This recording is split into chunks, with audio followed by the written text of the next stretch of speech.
Viral di media sosial sebuah video yang menampilkan salah satu warga Pekalongan yang menggelar tradisi sebar uang.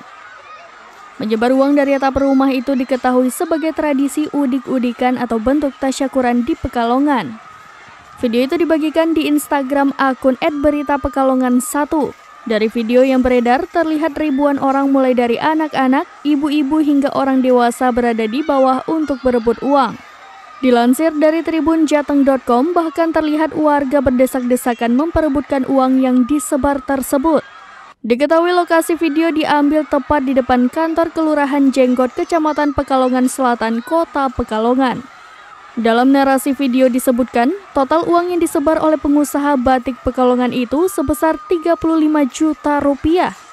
Kapolsek Pekalongan Selatan AKP Aris Trihartanto membenarkan adanya kejadian tersebut.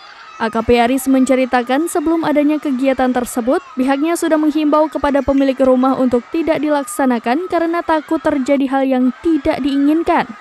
Namun yang memiliki hajat tetap mengotot untuk melaksanakan. Sesuai dugaan, tradisi tersebut berakhir ricuh bahkan menyebabkan beberapa orang pingsan.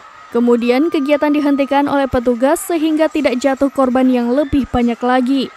Adapun korban 4 orang, yakni 1 orang ibu-ibu dan 3 anak-anak. AKP Aris menambahkan pihaknya memanggil warga yang menggelar kegiatan untuk selanjutnya akan dimintai keterangan oleh anggota Satreskrim Polres Pekalongan Kota.